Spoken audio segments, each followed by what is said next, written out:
balinze nga balinze okulaba ku faces nga Council Sofonsi Bambi okulaba ku bantu nga Segona okulaba ku bantu nga Mpuuga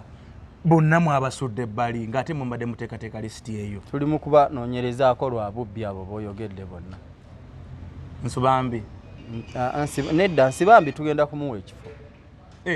Ajja kumala afuneyo. Ebifo bikyaliwo gavumenti eggwamu bifo. Ate bwe tutunuulira kabinenti baadivayiza bwe bali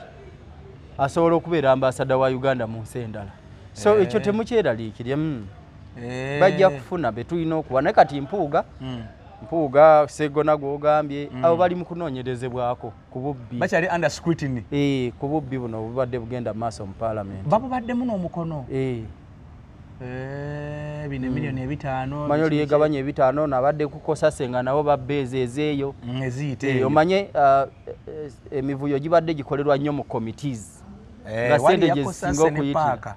Paaka Kosase budget committee. Budget committee eyo gye bawagikiramu sente buno bumbi mbuteeke wano. Ate tojjukira olwo omukazi bwe yatugamba ono wa human right bamuyita ni Wangadya. Bawagikayo eyo buwumbi ne bamusabira eno ku Afrika ne batuseeka ne ku Afrika ozituwe ffe tujja ziteeka wali. Kale abo nabo bakyali under scrutiny. Bonna bali mu kunoonyerezebwako. Ate nno ffe twali tulowooza nti jjajja tajjukira bujjukizo abantu abamukoledde. Tuba tubamanyi. Era ne betwasudde babadde bakoze naye nga tebitambudde bulungi. Ne wali waabwe mwasudde kati nga General David Muhoozi abadde mukozi mu Parliament buli kakiiko akabaamu. Agenda kuweebwa emirimu emirala oyo General tawummulanga mu bayita ba minister former CDF tokimanyi? Yes, agenda kukola. Tugenda kumusindika mirimu emirala mingi. Omanyi nti juzi tulina bajjeno be twakwata ne tubagoba mu Ministry y'ensonga ez'omunda. Ate gy'abadde nga minisita. Era kunguzi. Kunguzi. Kaakati ayina emirimu mingi oyo egy'okukola mingi nnyo. Badde nabanga abadde aweereza obulungi. Anti era naye ayina emirimu emirala mingi egy'okukola. Nankabirwa mwamukozi. Nankabirwa oyo ekyamusuuzizza bubbi. Abadde abyenyigiramu. Omanyi nti emabegako nagenda ogende France nga maze okugoba abakulira abadirector b'ekitongole kya UEDCA. Ngate bakajja. Kakati bwe bajjawo batuukirawo ye ne Nankabirwa bagenda okujja nga maze okubawa ddiiru. Era bagenda okugobwa nga miliyoni za dola 8 ze zaakabbibwa mu wano nga mukola transfer okuva mu UMEME okujja mu UDC. So kati nga Nankabirwa akuba ebikono abantu abalina okuweereza Bannayuganda abatuufu kubanga UMEME yagenda okuvaawo emyaka 25 ng'eteeseteese abantu abatuufu abalina okukola mu UEDS ekitongole ekiriddawo. Kati bano ne babakuba ebikono ne baleeta abaabo. Kati jjukira bwakuleeta gwe n'aleeta owuwe ajja okuwadde ebyokukola obeera ku biragiro bye sente ziyita wano kino kiina kwega mutuula wali ne mukola budget ngeri gye mugenda okubbamu nga yeye top. Nga yeye top. Ate juka yakuleeta mugenda kubba buumbi 3 gw'otwala 5. Nankabirwa yabirimu. Kale mbadde muyimukala munaddiini kanoni mulamba. Nzize nkyogera bbanga lyonna kuva lwe nava Bufalansa nzize nkyogera nti Nankabirwa tagenda kudda mu cabinet. Wakyogera nina kweko nakiraba. Ndowooza nti oba Council Nsubuga bw'atyo bangi baagobye ne tubalabira nga bakola. Ngani. Waliwo nulange we bali bakola. Ngani. Mpayo omugwengobye. Nakola. Tewali saagala tonkube mu bitundu. Wogoba aba public. Nabagamba Nankabirwa. Nimbagamba yabba sente mu UEDC. Ensonga lwaki amasannyalaze gabadde gavaavaako. Sente zirina okuteeka kubanga bano abawumeme bagenda ogenda. Ebintu ebisinga baleka bikaddiye. Nga tulina kugula bipya. Kati sente zirina okugula transformer, zirina okutambuza bino zonna nga bazibbye. Contracts zonna nga bazibbye kati kyemuva mulaba nga amasannyalaze mu bitundu bya Uganda kumpi gavaako buli lunaku. Nze nsula ku luguudo olwo lw'Entebbe. Naye oluguudo lw'Entebbe olwo engeri gye luliko State House n'ekisaawe ky'ennyonyi. Layini zaalwo kwegamba abantu bakalaba kati nga amasannyalaze gavaako ku luguudo olwo. Ezo layini zaago tezivaako masannyalaze. Olw'obuvunaanyizibwa bw'oluguudo olwo n'ebiriko. N'abantu abawangaalirako. Yes, abantu abawangaalirako. Abakungu abatambulirako. Abagenya bava ku kisaawe. Ne State House eri awo. Kagamba olaba nti bingi. ebirufuula olw'enkizo ku nguudo endala naye kumpi buli ddakiika amasannyalaze gava naye kati kanoni ne mumuzza mu so nankabirwa era abadde abbye ssente nnyingi nnyo alina molo gy'azimbawo ku luguudo lw'Entebbe simanyi oba eneeyongerayo oba enaakomaawo omanyi we tubajja mu bifo ebintu biziŋŋama biziŋŋandika kati aba akyabbirawo ezibikola ati wabaawo bwe baba yategeka ebbalibbali eyo ne busigala bumuwa essente anti bumuwa ate zaakulya kati aba takyalina wakuba ddiiruzi maliriza kiri kuba aba yatandika kinene kati eri yazimba moolo nnene eri awo ku luguudo lw'Entebbe naye ne mumuzza ku baadivayiza atule ne fulufiga ate tetunnaba na kumanya adivayizinga ku ki kino nakyo tetunnamuwa twataddewo obutesi adivayiza naye tetunnamanya kuki era ajja kwera ku nsonga z'ebyebigaga eby'omuttaka kuba byabadde naye nze kyanoonya we tumuteeka okumuzza ku levu ya fulufiga nabanga gwe mwatyobodde ate Matiya Kasaija naye era twamuwadde awo naye adivayiza ne Mwebese abadde Minister ya Trade eyo mbadde namugoba wali wamugoba wali wagoba ne Tom Butime naye ate yakomyewo nedda nagoba Mululi Mukasa public service abakozi twataddeyo Katumba wama n'abasatu bagenda kufa bafe oba bafa kumacha ku Monday nga abadde ayambala agende mu cabinet ng'omwana mugamuze togenda bafe oba bafa kuba kati gwe weebuuze Matiya Kasaija omuntu ategeera ng'olina sense zitaano olina minisita wa byansimbi gwavunaanyizibwa ku byenfuna by'eggwanga n'olyoka ogaa nti amabaati gansanga wano nga guwata sente ezo zigende nti nagenda okufuluma nga gali mu geeti kati ensi ekiraba etya ng'okyogedde public omayire kankubuulire bwe tuweereza public tetweweereza mu bifo bye tubeeramu muweereza bantu bano tuweereza bantu abo mmwebe tuweereza muntu oli maama wange atunda omudaala gw'ennyaanya ali mu katale ali mu owino owa bodaboda owa takisi ali eri mu kyalo alima betuweereza naye oli ali kaleediyo ke ng'awulira nti Matiya Kasaija ati oli ali kaleediyo ke eri ekyannamukaga nti minisita byansimbi yagambye ti amabaati gamusanga waka eyakomissioninga sente ezo zifulume ng'oli naye omuntu ali ku nnimiro naye ng'aga nti naye ono naye akyali minisita kati Matiya Kasaija wamugobye lwakuba amabaati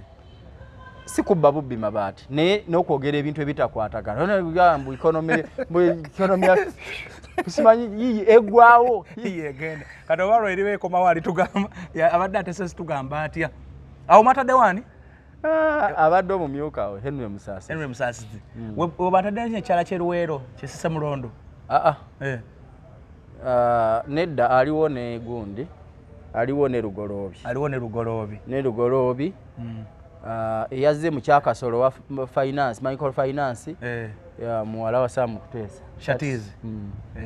Denny David Bahati naye ali awo anti abadde ku planning musajja wange Bahati mwali yakomyewo naye aleka aliko tulina we twamutadde mwine mwamutadde sijjukira bulungi kati musajja wange nga Kiwanda Museeke temwamuwa Museeke yali ayagala Kiwanda yenyigidde emivuyo mingi egy'ebyettaka eyewaabo namugamba nti wenyigidde mukubba ettaka ewammwe naye togenda kufuna kyo si mubaka wa parliament kati takyatula agenda alime alina akakiiko kabadde akulira simanyi alime simanyi interparty organization alina byonna takyaliyo mumusindise wakyali mubuka muto agenda alime ku nnyaanya mu kyalo n'emmwanyi naye ebizimbe ebyayimirira weyava omwamujjakoualism yali alina molo enansa naawo molo yayimirira webwe obubbi kyekugamba nti babeereyo nga babba ssente z'eggwanga bwe baziteeka ku bintu byabwe oba badde ebizimbe bino bagala kubizimba bane babikwase gavumenti bakole nga mukyala Amongi maye ebyamongi byonna twabitutte byonna amalwaliro masomero byonna gavumenti yabyeddizza ate tumuddiza byaki ane madema mukyalikola yabibba tetugenda kyetukwatako tetukizza kati oyinza ogaa nti emmotoka ze twatute tugenda kuzisa zammwe kyetukwatako bwe tuti n'engalo ekyo tekikomawo ekyo nga bayibayi ng'akisiibula nga kigenze sente ebintu etulina okubitunda sente ziddeyo mu ggwanika ly'eggwanga jeno gye gy'odongo abadde mukadde abadde minisita wa foreign affairs takyasobola kubeera ku nnyonyi ddeeno ddeeri kubanga omulimu gwe omukulu gwe kutambula kyatasobola genda oyogere ne bakadaama bali egindi genda oyogere ne bambasadazi baffe mu nsi zonna gye tulina bambasada adde takyasobola twamugobye ne munne okera olyewo ate takyakola lipooti abadde takyagenda ku ngeri gyali batagenda yanoonya atya akalulu Odongo ate yawangula era bamukuba yawangula bamukuba mu kamyufu bamukuba najja independent simanyi oba yawangula yalayide yasokose n'okula yazina abakyalabe babiri abachina abakuba abachina baki bazo okulayira agenda abere baaka bench emyaka 5 agenda awo naye waliwo kansa kantu kenalabye kati kantangazeemu abadde minister nga yewangudde obwa MOP naye nga teyazzeemu temwamuddiza bwa minister kati agenda kutuula wa kuba lwebadde batula ku front bench babayita babaaka bench agenda kuddayo eri mu bantu bali eri mabega mu banne kubanga mubaka gyabadde atuula asigale ng'akiikirira abantu entebe ze zimu ekyenjawulo okutuula mu maaso entebe za palamenti zifaanagana ekyenjawulo okutuula mu maaso ate omuntu ayinza agamba gubadde eri ku layini n'olumu temukiika babayita buyisi sipiika amalaga abane wiiki ejja abaminisita mwenna mbaagala baminisita omwe badde tebakyagala kukiika ng'asooka kubeegayirira oludinabbanja najja nayogera ku lwa banne mukwano gwange ekiryowa kiwanuka twamusindise mu defense wano abadde akoze bubi abadde takoze bubi kwantone jenaawo waleesewo Sam Mayanja lwakafuuzi ne tumulekawo bikwatagana abeera omumyukawo Mayanja okumuleeta awo n'omujja mu ttaka bikwatagana Mayanja munnamateeka ali mu kampuni ya kekewolereza president ate ne kiryowa kiwanuka gyali Kampala Associates ali omwo aba akolifayinga naye waliwo bannayuganda akantu ke batategedde nga bagamba nti Dr. Chris Badyomuso omutwala mu Erethe kiryokke musawo alina PhD alina buli kimu naye ate Achenge omuleta mu communication wetaagisa okwogerako ne ku local language wetaagogerako ku media center wegereko ne ku Luganda wetaagogerako ku zirediyo Oluganda alumanyi mulinda agenda kwogera simulabangako ne mu covid alinawo yayogererako Oluganda yali eyo ku kisaawe Entebbe nga waliwo eddagala erijja n'ayogera ku Luganda so abadde alusoma so twagenze omuteekawo mugenda kumuwulira nga ayogera Oluganda generisa Achenga ayimirire ku media center aliwo ne Nambosa Ssebugwawo ekizibu ate ne Nambosa nayo tamanyi bulungi Luzungu kati ate n'okubunulira olikiyinza ate n'emyaka Nambosa ali myaka gya ntondo myaka 8 myaka 85 eyo kati oyinza onayinza omulagira nti genda ku media center oyogere kino oliye mukamawe omayire kankubuli ekyemyaka tekikufuula nti bw'oba onsinga naye nga nze mukamawe mba mukamawe kituufu naye waliwo olumu ssebo seniority I mean emyaka wootuuka oli n'omutya yadde mukawano ga wayi Achenge mukyala mukakamu Oluganda alumanyi katulinde naye waliwo akaseera kali ku media center nga bagambye nti honorable tuweeko ne mu Luganda buli omu ankubidde nnyo ku nsonga eyo kuba ennimi ziri bbiri ezoogerwa ku media center Luzungu na Luganda era naye yadde asobola ogamba president nti asijja kusobolawo kubanga olulimi lwo kozi president asooka kubakubira before tewali gwawa bwa minisita nga kimuguddeko okuleka bano ababeezi naye ba cabinet minister kasimu kakusanga eyo mu nnimiro zo ababeezi kakasimu kakusanga na mu nnimiro kubanga tolina mulimu gwokola kati mbamanyi mbadde ngamba abantu nti okuva ku vice president okukka wansi balina positions tebalina powers balina bifo tebalina maanyi bibiri byanjawulo tebalina okuva kwani ku vice president alupo okukka wansi balina bifo tebalina maanyi nga nalabye nammeera agambye nti kakati katuuke mu kitundu PDM akubuuze nti PDM wagigaba otya nga tolina akukwatirawo asobola obbabuuza kubanga nti kyekyo kye tubatuma kulondoola mirimu gya gavumenti anti alaga nti n'amaanyi agalina nago tegaba maanyi kulondoola kubanga bwe tuba tukutumya olondoole kyekyo laba nti ono omubbi bw'ati ono yabba ssente za PDM osobola oleka ng'olagidde poliisi n'emukwata ne bamutwala mu kkooti ekitegeeza nti olina amaanyi kuba tosobola na kumugoba ku mulimu ogwo omayire tosobola kumugoba naye ate osobola omukwata ne bamutwala mu kkooti n'omukangavulira mu kkooti n'okangamu awo ne bamutwala ku poliisi ne bakola statement kati ate DPP awo yasalawo babamutwala mu kkooti oba nedda era tegaba maanyi go naye kati munayoolayolayo ku baminisita abazanyira ku mulimu muzeeyi statement gye yakoze Kololo wagibulidde omulimu gwange monitoring and evaluation gwe bankwasa bwakulondoola oba oli vice president oba oli prime minister nina obuyinza obukwata kasobera ng'olina office ya gavumenti nina obuyinza obukwata n'enkusiba yonna kasoba mu office ya gavumenti wano mu ggwanga baminisita tebagenda kukigwako kyekintwala n'ebweru ne mu bitebe by'abambasada ntuukayo olinnya ku n'ogenda Australia n'okwasaganya amazina waayo kati nga ngenda ttake kubanga nekino ekyasamirira ennyo eyo njagala nakyo tukikomyewo kitwale eruzira kiri akawunga kati naye kakati baminisita togenda kubaleetera obunkenke balina okuba ku bunkenke kubanga pulezidenti abatumye mulondoole enteekateeka za gavumenti kyobola nti pulezidenti yabagambye nti bwe tunaatuuka mu kitundu kyo oli minisita we tutuuse tuli Masaka ewuwo gye wava tuli mu kitundu kyo tuli Masaka oba tuli mu doketiyo tuli Bunyoro tuli mu doketiyo ne tusanga enteekateeka za gavumenti tezitambula bulungi kukugoba na kukwata kusiba oli minisita wa bulimi naye tugenza okulya ndi enteekateeka ez'ebyobulimi tezitambula lwaki tezitambula nga bajeti y'eggwanga sente z'abannayuganda ozifuna ozikozesa ki omanyire kankubulire nti sente z'abannayuganda nnyingi zibbirwawo mu minisitule awo mu minisitule kubanga ogenda n'ogaa nti eno minisitule katugeze ya local government emyaka 5 nga tebazimbyeyo wadde ekitebe ky'eggombolola naye nga baafuna triliyoni 2 zakola ki tewali wadde eggombololo erizimbye ekitebe musolozi omusolo okulonda kwero sibuna kumukwongerayo kati oyo aba akyakola ki kukwata na kusibwa kyekyagobeseza Rafael Magezi kubeera nga akola ebintu ebyekigega mu minisitule bunaku okulonda kwero si tukyakutegeka pulezidenti yabalagira nti okulonda tugende okulayira nga 12 ng'okulonda kuwedde okwerosi kati Magezi oli awo bwotagala buddeno gamba nekira tewaliwo nsonga egana bairosi balonda nga tunda bakansala nenkeera twandironze ba erosi tuba twalonda kansala wokukyalo kwenyini kwe tubeera sigeza ne erosi kyenkugamba nti bana olw'okuba baagala okubba ssente za minisitule zibaweereddwa mu mbalirira ate genda baweta amakonayo bati omwaka ne guggwako embalirira yonna ne guggwako ey'omwaka nga tewali minisitule esobola kuwa lipooti nti kino kye tukoze ensonga lwaki mwagobye Magezi naye temujjukira Magezi nga yayiwa omubiri wali eri ate tetujjukira mugikwate tabadde mu cabinet abadde cabinet minister Kasanja Kamu myaka 5 sente za byo zimanyi atongambye tulina mu kumunoonyerezaako kati esabu yaze bali ali under scrutiny bonna anti nabagambye nti ababadde mu kisanja kya Anita Amongi oba obadde speaker manyi oba obadde minister oba obadde mubaka wa parliament wa bulijjo naye nga obadde mu parliament eyo 226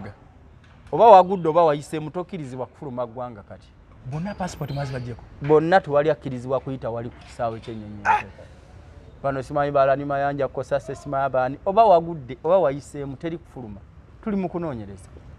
ofuluma oddawo ate wetunakiza sente zibadde ziyita ku akawunti yo ng'ate goddusi nga gwozifulumiza waliwo bino bye nalaba juzi nga yali Jessica Alupo ng'agugulana ne Kasule Lumumba beesinkana ebweru eyo teyamukkiriza kugenda ono n'akozesa sente za gavumenti n'agenda ebyo byakijega ebyo bye tutayagala ne batuuka eri mu conference mayire kankubuulire ekizibu ekibeerawo ensonga lwaki abantu babadde batubuuza tinaye sipiika ne muntu w'abasajja bokka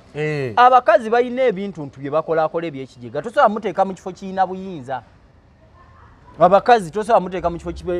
laba Anita Amongi ekifo kyabaddemu byebizibu byekimuleetedde kati Kadaga ye yagenda okujja mu kifo ekyo ng'olwedde abadde deputy speaker emyaka 10 ejja sekandi ate nga abadde mu parliament ebbanga ddene kati nga ayinamu experience ne mu kuzimba constitution nga yalimu kati nga ayina experience mu buweereza ate nga amanye emirimu gya gavumenti yegitambula ate nga taliko na likodi ya bubbi okitegedde naye abakazi buli wobateeka mu kifo ekirina obuyinza awo kusalawo tolaba Nabbanja bwe yali agugulana yali minisita Kiraroneke nga bagugulana ow'ebibamba Nabbanja nze nina okutwala ebijanjalo Kasese oli namugaa ti nyabo nze eyo minisitule yange nze direct minister gwoli prime minister olina kulondola emirimu gyange gyenku nza kusupervising ko Nabbanja nedda president yabayita nagaa Nabbanja abakazi obwongo manya wokoma olina okumanya wokoma tajjukirako ne nagaa muli omu muleka akola emirimu ki tajjukirako toyina buyinza waliwo ne Namuganza ojjukira olwa Namuganza nani n'Amongi era baagugulana nnyo ne Kadaga waliwo ne lwa Namuganza ne gundi ne eyali minisita w'ettaka ng'omupamanenti I mean ngomulala cabinet omulala state ono wekayunga ne batukano waliwo omukolo gwe bagendako omunagano tula mu katebe anti kyenkugamba kati abakazi ebifo bye tetubawa bifo biina buyinza omukazi tomuwa bifo kubanga speaker wa parliament president alina obuyinza obutonotono bwamugabanyizaako nga 5%. Kakati bw'obiwa omukazi tunuulira Amongi kyakoze ku eyo 5% gye bamuwadde. Ennyumba ya bisenge 6 eno simanyi erimu bankers bulletproof simanyi eno zero zino benzi 8 ziri mu yagise Rugogoma emotoka Rugogoma ne kansa abantu babemulugunyizaako mawe yakomyewo yakomyewo ku twamuzizaayo mu justice tewali anti kyebakola yira endagaano anti mugamba yo bakolayo ki emisango mitirivu mu makooti okuleka okufunirayo ku sente bwe babirira ne buddirudiru bwe bakutulira sibe bakola bakolayo ki kozi katudako kati ba permanent secretary nayo nakolera uchanga bijirimana nesi permanent secretary oyo naye abadde oli wamu ya kubagoba nabo kanso abantu bayemulugunyiza mwe mu wa president list eyo mwataddemu abagwira mu list ngani mulimu Sanjo Tana Muyindi oyo Sanjo Tana mwana nzaalo bwe yawano bamuzaala wali ettololo abadde avuganya fact yali avuganya ne kuseeke mu kisanja kiri ekyagwa yali avuganyako ne Mike Mukula ne ku luno n'akomawo naye bwe yakomawo n'avaamu n'alekera Mike Mukula Mike Mukula naye n'amala n'avaamu ng'agamba nti sente zimuyitira aganze zino sente siziraba yabo bote mumanoonyereza kuba bazikola ddi anti zeze za Amongi ze bali bakozesa kati mwalesa Sanjo Tana talina mutawaana oyo mwana waffe waawano Dr. Muganga kiringa olaba Katongole singi wano abo baana baawa Dr. Muganga Munyarwanda ne passport y'abanyonda agirina ye Rwanda neka yimisa watenze wenso naye ate munna Uganda hayina obutuuze wano munna Uganda business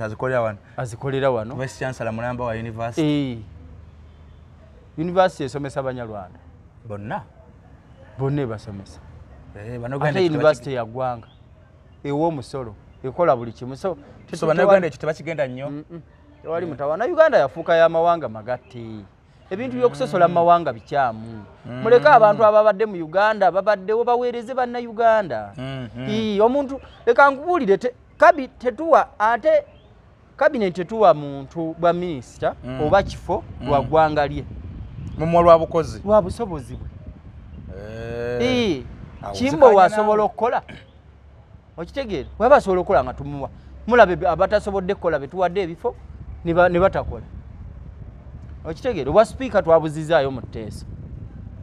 okitegeera mwabagadde twabazze kubanga be babadde ba speaker balina okumalayo ebisanja bwabwe bibiri kyobola twataddewo tayebwa akomewo ajje nga speaker mu kisanja ekiddamu katono omusajja n'aba akoza ekisanja kimu bino mwabijjewo ebya tugiwadde ebisanja bibiri kati mukiza ku region mukijja ku muntu lwikibadde ku muntu nti akwata bibiri kati tukiziza ku region kubanga abateesi badde bakulumye nti naye kakati ate ffe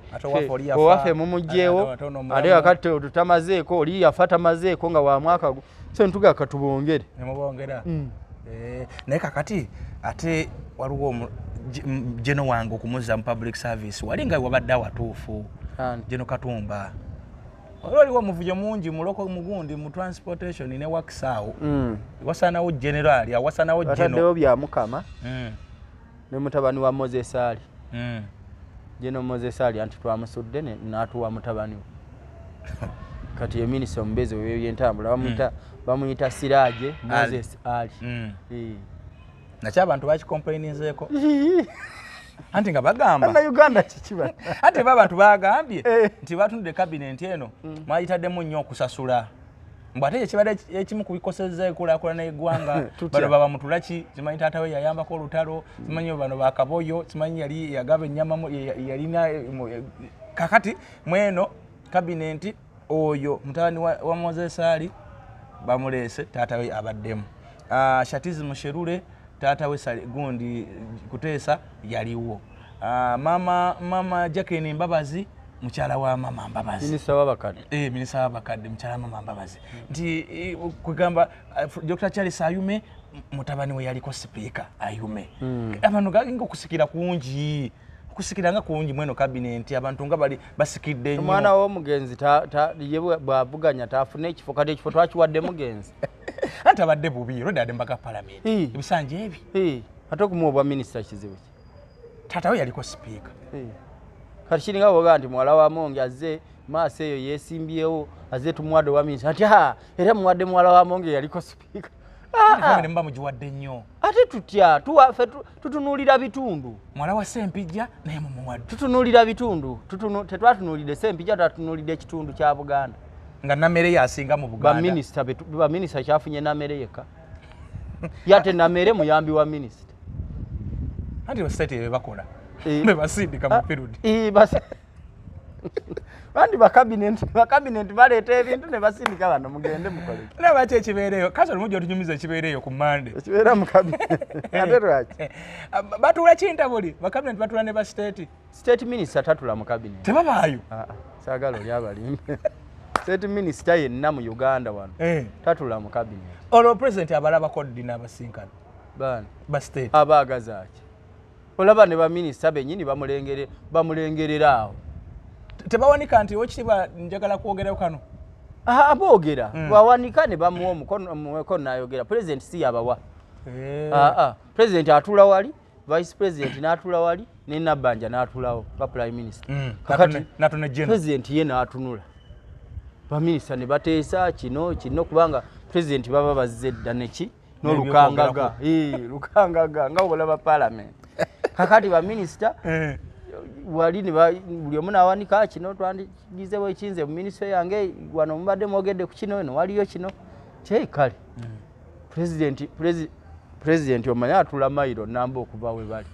atya covid president Museveni emyaka 5 giggwako nga baminisita tebamulabye maaso ku maaso nti minisita atudde naye one nga bwendi nayo wano ate kijja kitanga ate mwe mumulaba ate baminisita ngabo tebamulaba ate baba bamwagazaaki tebakyasinga kulaba mmwe anti ffe tulina emirimu egy'enkizo gye tukola baminisita tebalina kugambye tebalina mirimu minisita akutte minisitule namba ne bajeti yo genda ogulewo amazzi permanent secretary yalaba president kubanga yateekerateekera minisitule nkugambye minisita waayo wano talina mulimu bannayuganda mwawule minisita ekambabuulire wano tulina center power emu ey'obuyinza eri Ntebe era eyabadde agezaako tondawo center power ey'okubiri ebyamutuuseeko mwabirabye center power enakuba etya ebeeremu Ntebe mpozi nenakasero kakati abalina obuyinza be bano anti state house eri main y'Entebe enokusulayo state lodge kakati president Museveni ne mama Janet oyo omu abo bo bali muntu atya omuntu omu abo balina obuyinza abasookerwako omuntu owookubiri General Salim Musale kapeeka gulu omuntu owookusatu General Muhoozi Kainerugaba okitegeera ezo office 3 ezo office zirimu abantu 4 kakati awo ajje ate mu namba 5 lobo otandikidde kunze monitoring and evaluation notandikira kunze kati n'olyoka oyamba kati vice president twala mabugo genda president waliwo abagenda gundi waliwo abasirikale ba police abagenda okufuluma bwe wagenzeeyo minisitule ya nsonga za munda ajja kusindikayo gwe kitegedde kakati twala amabugo bino ne bino mabugo genda ku mukolo gwa Uganda ekuza sirimu lunaku lw'abaana vice president gendayo waliwo ekyaki wali erubaga bayise president bagenda kugula tuza bishop Nabbanja twala emmotoka bagala kutuuza mufuti abalotale bawandikira bagala kuyita president gye emirimu gyabwe gya vice president prime minister ne banna abaddako wansi etegeeza minisita taddawo n'akuzimbirako ekimotoka kyetumuwana n'omusirikale tewali mulamwa tebakola naye nga bazimba nnyo otuuka ku minisita wali ng'oyagala okulaba minisita ng'omulaba naye nga ye bw'omulaba akuyamba kikiŋŋamba n'abantu abagenda kuyamba walobenda abayogera n'abakandi ababbalamu abadde agezaako okumiitinga abantu kati eyo minisitule ennungi kubanga era minisitule ya bbalamu egyabaddemu terina mulimu gwekola kutabaganya b'amaka abayombye abagenzi abakayanire mali mujje wano bannaye omusajja ali akayunga simanya abalongo be Nazara sibange badde ndabira olubuto ate bala mwadde abisobola kino kitebamulesaawo ne bamwanguyiza ne bamugata kuno omusajja w'ekayunga waliwo aladisi w'ekayunga eyo oba omumanyi yo w'ekayunga ogamba obutaba nkuba maka mu Uganda nabusinga kayunga buli ssaawa abeera ku tikitoko n'ebyo bwe bityo yezalira abaana ewange abaana banneyiba kakati ebyo Balamu ajja kusobola local government kubanga ngeri yabadde mu bivuluvulu ebintu byaba atuuka nnyo mu ground ye abantu amanye embeera abantu gye bayita ategeera abantu so obadde walinga otugamba nti ba state minister bo tebagenda na mu cabinet basajja ati abakazi battu then ba cabinet minister nabo abatuukayo nabo mukulu tebamulaba era olaba state minister akugambye nti ngenda mu cabinet nga state minister nga yakyogedde just yabayagala kulirako luvimbo naye abantu basajjumisa babamanyi bavuga emmotoka eziriko ACM kantu kali awo mu maaso namba puleeti nemabega kabaayo takuzimbirako kantu kali awo kali leeta ziri bbiri wewe omulaba omanya kyenyeji akusizika kuba na musirikale na kimotoka kya nekansa abasajja ne bakabinenti we baba yakabinenti bako ine kansa abasajja abo bayisa munyamaswade kale mubalonda naye anti bakola ki ministries zaabwe ngam ogera no yayana nsibi wano ngenda kulaba minister nasibi wano kubasa tebayina mulamu ate mumamanyi ate bana bettaka tebakola ate ministry ulabe yintalo taleze takanga tebakola mugende bogenze ku minister ya landizi genda mu office ya landizi ngo inacho yagalayo bakolere ku kyoyagala boba tokifunye osobola okunoonya commissioner yenna mu landizi n'akukolera byakolera ne kati banna abakola bakola mirimu mayanja abadde atambula naye bambi abadde ayambye ku bantu anazza ku bantu ab'ebibanja biki eri abagaga bajja n'asenda abantu ekyo sikikkiririzaamu amanyi nze ndi social democrat nze sikkiririza na muntu kimbo wakubeera n'amayumba 8 ag'ebbeeyi e Kampala ogasulamu dyokugakozesa oli alina ennyumba bisenge 6 kati omwaka gulimu ennaku meka 365 kati olina ennyumba bisenge 6 kikwetagisa emyaka 2 ennyumba wekisengo kita kati oba otegeera bannayuganda district moli kati kankuwe bukedde tewalabye abaana bakalawo nga bagamba nti bamuzise ku ttaka lya yeka 10,000 naafuna ki nekigasa ki ali mu kabuli ali ku mukaaga kunnya nekigasa ki eka simanya square mile simanya 6 mu mmeka neziyamba ki nze ebyo sibikkiririzaamu gambye ndi social democrat enkola yange efaananira ddala neya Fidel Castro ecuba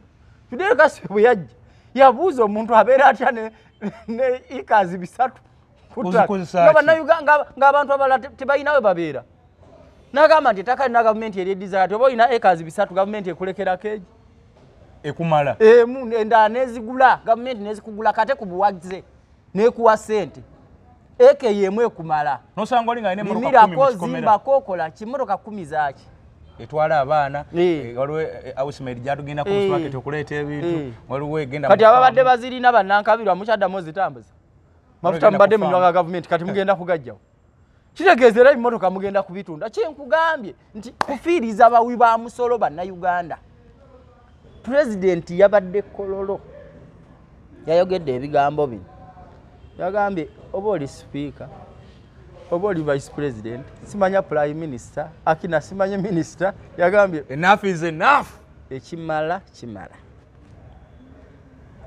kikola kimala yagambye tugenda kukugoberawo kasatulanga tokolera kukugoberawo tewali kulinda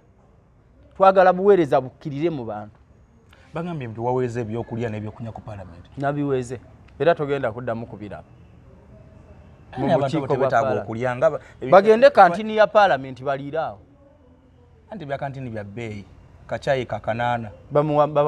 mubawo omusala gwa sente mmeka tebagwogera ababaka bali mu miliyoni kumpi 4 kati gwe Kimbowa oyinza n'okubanga ewuwo mumala ewiiki ng'abaana bo tebalidde ku nnyama kisoboka naye ng'omubaka wa parliament olwaleero omuwadde miliyoni 310 agulemu emmotoka gwe ng'abaana bo bamala ewiiki nga tebalidde ennyama zira n'ezo sente njagala kuzijjawo 315 ku ezo zaaki 315 lwaki ojja mu parliament nga tosobola kugula mmotoka kati gwe bamubaka ki tozitowa kimala tosobola kufaana sente zigula mu motoka. Gende Kenya. Kenya omuntu okwesimbawo abantu abesimbawo mu byobufuzi Kenya just ngayagala kyabaka wa parliament. Akuwe ekyokulabira kwali omubaka wa parliament bamuyita Ndidi Nyola akiikiriza constituency bagita Kiharu eri musaza baliyita Muranga. Yavuganya ku kifo ky'omubaka wa parliament taweza na bukadde 10 omwezi bwafuna. Naye yagula emigabo mu umeme ye Kenya ebitundu 7 ye ng'omuntu ye nsanvu era abayiye tekyali yaggwaga abaano nga baavu nnyo ate kule oba owulira ayina ziriyo estate azimba amayumba bwagatunda ayina business mpitirivu abaano balina emidaala mu butale naye ng'akulaga nti agenda wali kuweereza abantu e Kenya balekulira n'ebifo byabwe mu kibiina ky'amawanga amagatte nga badde afunayo biliyoni za sente naga kangende empeereze bannakenya nga talina musaala wagenda kufuna wadde guweza bukadde 2 bwa Uganda nga sente agirina ngaye naye ng'ayagala kuweereza nsi abaawano balina emidaala mu butale kati oyo alina omudaala mu katale omuwadde miliyoni 315 kyemuva mulawe mubalonda tebakomawo n'eyo bo balaba baatuuka mu bulamu oli najja n'ekimotoka ky'abaminisita byeyo president bye yayogera nti tuba nti ebijegere twabiyiwamu amazzi yatambula n'ebikufulukufulu naye nga temuli kati baminisita ba Uganda ba vice president simanyi batambula na bikufulukufulu na bijegere tebayina mulamwa ne ba MP balengera batambula na bikufulukufulu ate kati bakola ki okujja ne bana bavaabira wali olaba mu komiti ya parliament badola abantu bannaabwe bateesa bano bali ku menvu bali nga nkima bali ku gundi bano bali ku sumbusa zaake eri bwakunukiriza mu mpa amataago kati obiwera twagambye katubiwere muleme kufuuka kitagasa gwe parliament zaawazo obirabamu ateri parliament ozirazo nanga ziteesa mu komiti zaazo mu nsi yonna waawo olaba ebintu ng'ebyo tebagobeyo kamera ne babirya kamera tesobola ekyo kye twasooka okugamba olanya manya gundi ani obosa mwagalayo kamera twagala buli kolido ya parliament kamera okitegeera era n'obosa njagala kumwebaza yakyogedde nga yakamala okukwata entebe n'agamba nti bw'oba okola ebintu ebituufu lwaki weekweka n'agamba enzigi nzigule buli munnamawulire yenna jangu era naye kamera ajagala yaga nti buli wamu tunuzeewo kamera zigula eri bannamawulire bonna watali kubasosola kubanga tetulina kye tukweka eri parliament y'abantu tugenze kuweereza abantu engendo zino ogenda ziri mitingo otya ababaka tebava ku nnyonyi yagenze Barini ate nkya yali ettake luli yali South Africa tulina ziri mitinga nga era twakigambye speaker omupya ayina okutegeera omubaka yagenze Germany yagenze kola ripoti eriwa abamu babadde babawa sente nanti agenda kwesa $4,000 nadda wali n'afuna kaloogi ne yeebaka n'amala ewiiki 2 n'akomawo mu parliament naga ndi nakomyewo mbwaba abadde batwala n'abawala nakomyewo agenda Dubai n'afuna akawala n'akatwala n'addeeyo bagenda kulambula bizimbe birisi bigundi King Khalifa kizimbe ekisinga obuwanvu mu nsi yonna Buji Khalifa oba ennimi eziteesebwamu zibatamanyi zitya nga mumusindise kati mugenzi mumusindise China alabe bakola batya kino nakyo akituke nga China naye era babeerayo aboogera mu luzungu baba bamanyi nti bakyaziza abantu abatamanyi ne kanso naye agalira okubuuza ku kintu ekyo abantu abo bagenda ani abadde nga accounting gye bali ripoti baziwanira ayina kuba speaker ya accounting office ndi wali ku source goli wa monitoring wa monitoring okay simanyo na budget na hizi sifuna sigira gwada ani akwevaluatinga President Museveni yeka yakulabamu era nze obo yagala kumpaabira ompaabira abantu bano babiri bana bokka gyo mpaabira gwanda bampaabira wabantu aba tata weggwanga tata wange president weggwanga Yoweri Kaguta Museveni Jeno Muhoozi Kanyendogaba mama wange Janet Kataha Museveni ne Jeno Salim Saleh Kalebu bantu bana botampabireyo genda ononya wali omunyanya wetugire okwo naye wali okoze obuzibu president yakulonda nalonda ne Fiona Birungi ali n'ogenda n'olumba office ya Fiona Birungi akyakola bwe namulagira nti tojja kudda kutaka yaddayo omanyi mwe temumanyi bantu balina maanyi kyembagamba abalina pawa mubazanyisa kati akola ki kale office nzali okondaga akola ki anti kati nze nina amaanyi nze ngambye ntunula buli office monitoring and evaluation tewali office gye situnulamu ne weebeefaanana etya obuyinza mbujja wa president Yoweri Kaguta Museveni taata wange yabumpa zonna office ozitunulamu zonna mwe mugaana okukolera abantu nja kubakwata nja kukwata omu ku omu kino ekisanja no sleep teri kwebaka oba mufufa nti simanyi olifa president simanyi biki nja kubakwata mwenna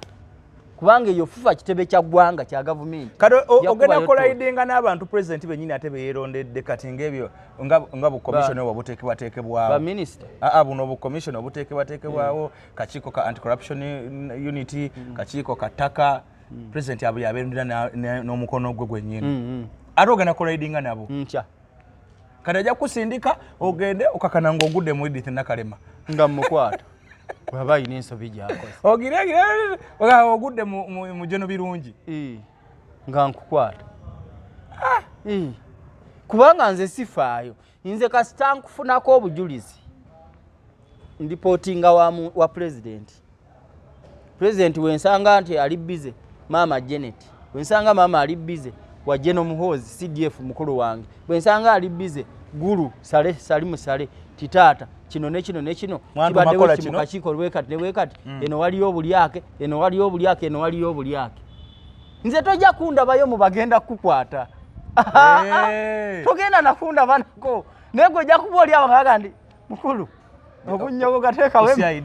wetagwa ku CID onyonyole obayo ogenda mukola tebanayi sajja bantegedde bati nina mbega buli wamu kyobola bagoloza nategedde ntya zimolo nankabirwa zazimba ate abazimbayo bennyini ate be bantuukiridde naga nti tufa wano mwamukoze bubi omanyi luli yali ku mawulire we yawulira nga mbyogeddeko n'ayita olukuŋŋaana yali ku mukolo ki n'agamba pulezidenti n'aba mukoze eki obutanziza mu kabineti n'aba mukoze eki ondaba omukazi anyirira bw'ati atudde wali bw'ati kanoni nankabi ne mugamba gwe tojja kuddayo ne bw'onaazina mpaka ssaawa 8 naye yakunyigidde agenda kunkola ki yalagidde anti mukristaayo alagidde kanoni bonna ne babishopu bonna batuule bamboole era osobola ogenda erubaga gwe kati emine na mirembe nga lwaki osobola ogenda mirembe n'oyingira saviisi y'akazimba mugalo bulungi nnyo nga gwe wagisizayo omuntu waabwe obakulisayo obeera ogenda yindika naye kanso nedda awo osigena tosobola kuyingira na mirembe lwaki ngomayo ekiri awo nga nankabiro abadde waabwe nga gwamugisizaayo bakkanoni bonna babagambye abadde mubbi nankabirwa ekyamunzikizaayo babishopu bonna babagambye nti nankabirwa abadde mubbi babagambye nti kanso nsubuga yenze era wavaayo n'okyogera wano mu mawule takomawo mu kabinenti ekyo nzize nkyogera nga nkigumiza mu kasalemu mukamuweereze nankabirwa nakugobeza mu kabinenti kubanga oli mubbi obadde obba ssente z'amasannyalaze n'ebyobugagga eby'omu ttaka UEDCL yabuliramu miliyoni za $8 oyina okutunyonyola zaalagawa ekyo kimoolo tugenda kukiwamba nakyo mukitwala kutidde tewali mubbi gwe tugenda kulekera kintu kyonna kyokka ekinewunsambu ekibuga talina kyakozeeyo ate kiriwo n'ebbanga lye yamalayo nga mbaka palamenti yakolayo bamusenza lutinga kikere adeebera Kampala mu bitafutafu era olaba ne kana akalulu akano teyeesimbyewo kale ate yabadde musiru singa yeesimbyewo naafuna ekyobubaka ate yamanya nti mugenda muboola yamanya nti munamufulumya anti ku bye yali yali tamanyi nti nja kumugwamu naye oli seefu abasajja tebakugye ndi seefu nnyo nkuumibwa ekisooka pulezidenti w'eggwanga ankuuma Jeno Muhoozi ankuuma maama wange ankuuma Katawa Museveni Jeno Sala ankuuma Katonda wange ankuuma andi ndabye ono ze n'abasirikale naye abasirikale tebasobola bayitamu abo tebasobola ng'ani abayita ofisi gy'olimu ofisi eyo eringiza mu buli busowaani ya muntu eyo eba nzibu eri sensitive fetukyakwetaa njikuba muto fetukyakwetaaga otwa information ali eyo gwesekanolya ng'olengera ebiri mu kibuga Matiya Kasaija naye yagobeddwa era nakyogerako dda Musa Echeru Musa Echeru minisita w'ebyobusuubuzi oyo ye nali namugoba dda kubanga namugoba ku mulundi guli lwe yajja mu Kosase n'agamba nti ye yali tamanyi nti omusajja gwe yagoba akyali mu ofisi neŋambo sikubeera bezi mu ofisi naye yali atudde ng'atudde bali bamukosase mukosase bali mukosase awo we mugobera era ye abadde akimanyi nti yafuluma naye twamutadde ku badvisor. Mwamutadde ku badvisor. Kabyanga mwasodde eri ono omukyala Peace Mutuuzo yali agambye abakyala tebaddamu kugira ne mwakasuse ne mu badvisor temwamutaddeyo. Rafael Magezi badvisor babadde basatu Batia Kasaija Nankabirwa ne Mwebesa ate Evelyn Anite naye ndoza mutadde ku badvisor. naye alikuba full figure. Babuchama David Muhozi Betty Amongi family yobote yona mwajimaze mu byobufuzi. Betty Amongi akena yatulwana nnyo mu kalulu ewaabwe ate era ne tumukuba. Ate akena kuluno teyavuganyiza. Yatulwana nnyo. Mukyala we n'avaayo eri yali avuganya najja avuganya ono. Yatulwana nnyo n'agamba n'omukago gwammwe ebikibi sikyagwagala. Ngawo kati. Omukazi yagudde akalulu ewaabwe. Temumuddeza bwa minisita. Katola anti Nobert Mawuye wadde yeesimbyewo naye era twamuwadde. Kati bano mubadde mubawalana akena ne mukyala we. Batulwana nnyo mu kalulu. So tubadde tubayinako. So kati bano bonna abalala mwabasudde ku jirikiti. Mululi Mukasa, Rafael Magezi, Amusono Mwebesa. Waliwo yangambye mbone Katumba amala mwamusudde kuba ministry gye mwamuwadde nga nafu nnyo. Gundi public service. Si nafu. Go sasula. Byabakozi. Sigwa babo just bijegera sasulani. Leka nawe ate Katumba amala sasula bakozi. Sasulani. Si ya public service. Naye amanya n'emisala gy'abakozi gye ziyitira.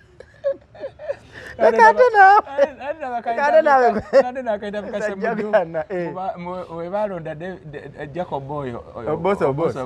minisita misala defense ne bamugana okugoba okuwandiika okola transfer nti omujasi gundi bamujja wano bamutule mu kambi si bibyo ebyokulwanyisa bigulwawa byonna aleta bimanyi ati oyi tukujja ku baato ne jeno tukwadde owa minister defense kakiwa kiwanuka amanye byamagye Taina mwade training ya mzee kama bijegere mwabiwa mwamazi tuba wabijegere naye yankola president yakola mu inawe eri ewalala mu nsendala etya nga abakulembeza abamanyikiddwa abali legit sibe bakola ate mu aba undercover ate mu nsi yonna bwe kityo bwe kiri mu nsi yonna njagala kukakasa abantu ababa n'obuyinza sibe babeera president bebawe ebifo simanya minister wabeerayo abantu be bayita emikono gye bayita invisible hand kati tata wange genosale tata wange omutayina kifo ki mu government talina yaliko obali muno yaliko advisor president ku nsonga za naye takyali naye gambye talina kati wa kifo kyonna waliwo minister gwatasobola kugoba tewali newaga nti weekend parliament etuula tenkugamba waliwo emikono mu government zonna ze bayita invisible hand okitege nga bwolaba kati Trump ayina simanyi bajadi kushi nabo nomutamu mukodomi we bano baani ba Steve Witko olaba nti tibayina nnyo bifo biri awo birabika naye be bayina amaanyi kanza tusibula abantu bano bekusimu yo waliwo botera okuyamba ku nsonga zettaka bayamba nnyo abo bankubi bawe namba bakubire 0782 nkaga mu 5 kinana mu 7 5 mwemu omanyi bwe ngabe namba eno ate kati banankabira wagenda kutandika kunkubira mbonakabira namba otagimanyi agimanyi yankubira lulina ngante wangambye sidda mu cabinet nja kudda nemugamba bodda namugambye bodda nze government njivaamu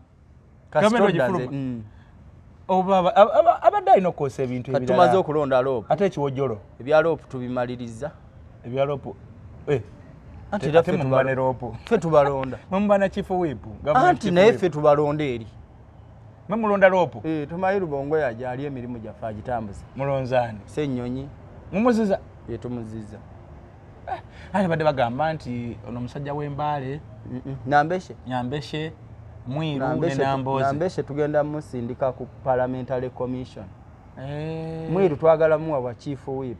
olwaleero lunagenda okuziba ng'otegedde tugenda kukomawo wano enkya nga nkulambululira kati enteekateeka ziri bwe ziti Ssennyonyi Lope chief whip Paulo Mwiru commissioner Nambeshe abo baade yene gundi baade bakyakayanira ekifo ekyo ne Patrick Nsamba ni Mwiru ne Nsanja Nsamba oweka Sanda ne Nambeshe nga bakayanira ekifo kya commissioner kozi muba womu tulina okulonda abagenda mu palamenti ya Commonwealth walizaake kati so ebifo tugenda kubigabanya bulungi namboze mutaddewa tetunafuna naye tujamuwa akakiiko waliwo obukiiko wa insurance committee kaaliko Abedi Bwanika ne gundi ne baagala nako wekalya era ne bakawa namboze bisuubizo bya gavumenti namboze asobola okukatuulako era kwabadde amazeeko esanya nga kwali bali nupu yagoba bali nga bagize asobola okubeera obukiiko wemuddizaawo awo n'amala gyo n'etaano oba wa 2 kitundu paaka ne tugiwa Ssewungu Luzungu alusobola Public Accounts Committee musajja musomesa Ssewu Kosase ne tuteekayo kino ekigundi kyene gundi ekira kino ekivubuka kyene ekira kimusisi Kosase obaddewo Seggona nakyo kijje naye kibbe tukikwate tukisibe tetulina gwe tugenda kuleka kimusoma kigenda kujja n'enjala yakyo